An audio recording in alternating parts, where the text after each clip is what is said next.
everybody, welcome back to Watching in the Dark. I'm your host, Dave Garrett. We're going to be going over my death guard list I've been having success with in RTTs and GTs. And some of the matchups I played in and some of the challenges I overcame. With all that out of the way, let's go ahead and get into the list. This is inexorable for access to the trait that gives -2 to charge, and the Warlord trait for a bonus AP, well within my Warlord's contagion range, and some ways to spread it around. One of the big reasons I like Inexorable is that -2 charge. It's actually hugely helpful to prevent things from charging from Deep Strike, like Angron, a bunch of different units that just want to pop up and get the charge on you, and just many other cases of just preventing long-range charges into you, which you do need if you're going to have some stuff in the backfield that people want to charge around your Terminator brick. But moving on to the actual list. First things up, we have a Demon Prince. Wings and Sword are the two I like to go through on the normal Demon Prince. I gave him the spell Gift of Plagues. This is a very flexible spot for me at the moment. This is the one that gives an extra 6-inch range to a contagion, which I like to run up a plague drone that you'll see later. I don't want to run 3 plague drones on the list. Run up these plague drones, give them the extra 6-inch range, and give them count as 1 turn higher for the contagion and my Warlord trait to just put that buff out there and give a -1 AP so that my shooting has a little bit more firepower behind it. The role I can put on the Demon Prince is totally optional. It's the Plague Skull of Glithilla. I used to run him with the 5-up Feel No Pain, just to make him a little bit more durable, but I kind of found out he was just surviving well enough without it, and I am thinking about going back to it. I'm kind of back and forth on it at the moment. The Plague Skull of Glithilla is very good in a lot of matches. I kind of just decided I need to take it either on him or a Terminator brick. So, up to you, but I highly recommend having it somewhere in your list. Does not need to be here, though. Next up, we have 2 Malignant Plaguecasters, both with Miasma Pestilent and Brute Chest and Vitality. Realistically, you need these guys to have the same spells just for the purpose of things that do mortals, can snipe them out. You really want 2 of these casters to really feel safe. One up doing Warp Ritual, one in the backfield being able to cast both spells. You desperately want both these guys to have the same spells, just so you have that consistency throughout the list. You don't have to worry about losing one of them. Next up, we have 2 units of Plague Marines. They're both kitted out the exact same, with Plasma Gun, Power Fist Sergeant, Plasma Gun in the unit, Flail, Cleaver, and Blight Launcher. The Blight Launcher is totally optional. You can go with whatever you feel like is correct in that slot. Instead, I just see myself having the most success with the Blight Launcher. After that, we have 2 units of 10 Poxwalkers. They're just there to spread the sickness and hold backfield objectives and stuff like that. Not really much else to say about them. Moving on to our elites, though, we have a 10-man Block Terminators. We still have Acid Malady on the Sergeant. This is really just because I don't really have a good place for these 15 points to go. I'm still looking around of doing other stuff with them, but right now this is just the generic good stuff to throw on the Sergeant. And then we have a unit full of Bubonic Axes with Combi Vultures on the whole unit, minus 2 of them have Reaper Autocans, and 2 of them have Flails. The Reaper Autocans are just a straight upgrade. I missed out on them in my GT list, but going forward I will be using the Reaper Autocans because we ignore the penalty to hit with heavy weapons.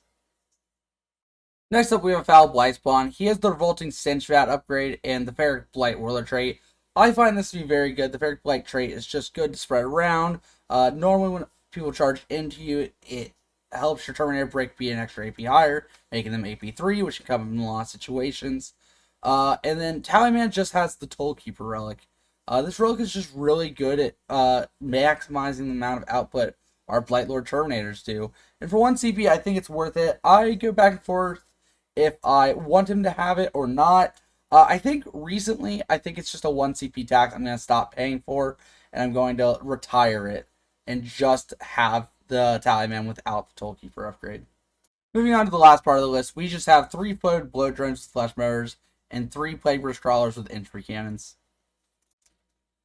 First up, we're going to talk about my round 1 opponent. He was playing Chaos Knights. This is my buddy David. He was playing House Vextrix, which is they take mortal wounds. They basically get +1 to wound and shooting, transhuman, or I forget what, +2 movement. This was a 2-7 list. I think he's decided he's going to go with the 110, or he's going to try something different with the 2-7, because the 2-7 just seemed to have a lot of problems with the Big Knights staying alive. I'm not a very heavy output list, and I'm still able to take down these 2 Big Knights in almost 1 turn, if not 2. Yeah, the game started off pretty terribly for him. He just could not get me off of objectives, and his knights just weren't durable enough to really deal with my min melee. He couldn't really move up enough as that I wanted to knock me off points and stuff. And Death Guard are just tough enough to survive their shooting phase, weirdly enough. We ended up taking Warp Ritual, Spread the Sickness, and Bring It Down. And we ended up capping all of these because it was a 6 objective mission, 11. It was very easy to just walk out, spread the sickness on these points with our Poxwalker units and with our characters and just be able to spread. And then throughout the game, we're just able to really just bully them off points.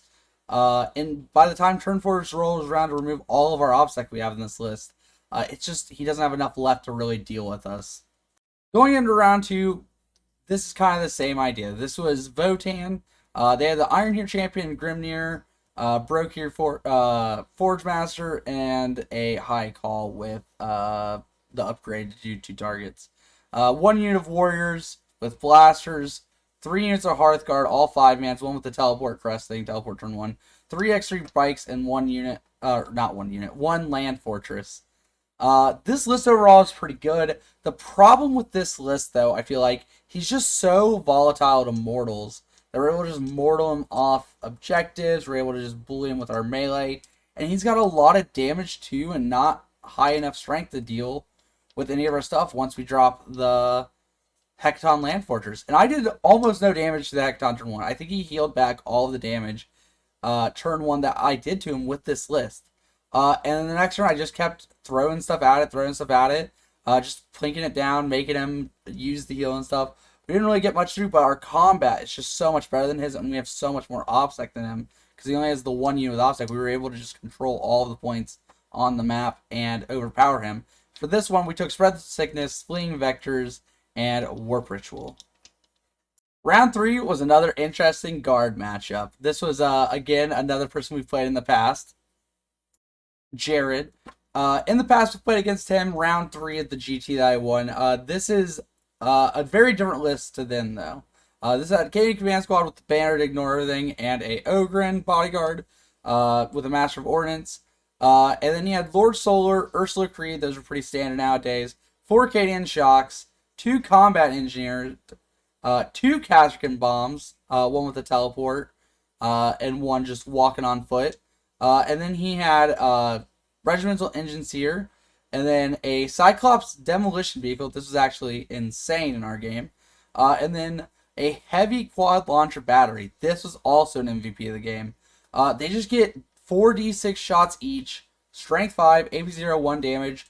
Buffed up, they get +1 to hit, Strength 6, AP 1, 1 damage. But it's 12d6 shots. It is a ludicrous amount of shots. Moving on, he had a Bane Sword at the end of his list, and this was absolutely devastating. I don't know how to deal with this model very well. I think he loaded up with maybe 1 or 2 many upgrades. I think keeping one of these cheap at like roughly the 430 mark is very good, maybe 450 mark. I don't really know if I'd bring both sets of spawns. They are optional. They are very good into a lot of matchups. But here they're a little bit lackluster. But the Bane Sword itself, being a 30 wound T9 model, is absolutely ludicrous. In this game, we took Fleeing Vector, Spread the Sickness, and Assassinate. These all were just very high scoring secondaries for me throughout the tournament, so they were all just very good picks. And they also let me just play the game very passively and just try to win out on primary without going out of my way to do much more for them.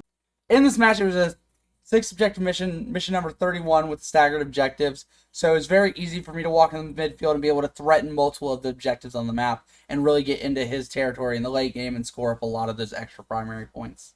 So turn 1 started off a bit rough. We tried to put some damage in the Bane Sword. It did not go well. We did very minimal damage. And he was able to heal some of it back. Not a ton. But I think he was down to like 24 wounds at the start of turn 2. And then with a lucky Plague Skull Glithilla roll, we did like 9 mortals with that. And then we did about 6 or 7 mortals in the Psychic phase from both Plaguecasters and the Demon Prince. And we're able to charge it with the Terminators and the Demon Prince turn 2. And kill it, but it exploded and hit about 10 units between, maybe even more, between both of our armies, and did a ludicrous amount of damage to both of us. And I was able to just have a Terminator unit left that he didn't really have an answer for after I killed the Castrican with my shooting phase that turn and really just weaken them up. And the Rapier Destroyers and heavy quad launchers just weren't really in a position to do a lot. The Cyclops did end up killing a plague cache the following turn, and almost a unit of Foxwalkers. So it was absolutely devastating little tank. Overall, I think his list was good. I think the mission plus my secondaries just made this game a lot easier for me to play than for him. And I was able to score 98 to 76, I believe is what the final score was. But he gave me a heck of a time, and we did have a lot of things go our way that time. Overall, I'm happy with how the list has been performing. I haven't had really too many complaints. This list will fumble the bag into some matchups. High amount of mortal wounds will really punish this list. Things that are just very fast can normally go around your Terminator breaking cost from having the backline. And anything that's got a ridiculous shooting phase and can one phase or one turn the Terminators, you will be in trouble. You lose that brick of Terminators, it will be devastating. But a lot of armies don't pass that damage check most of the time. But if you stuck around this long, thank you all. Make sure you like, subscribe, and I will see you all in the next one. Peace.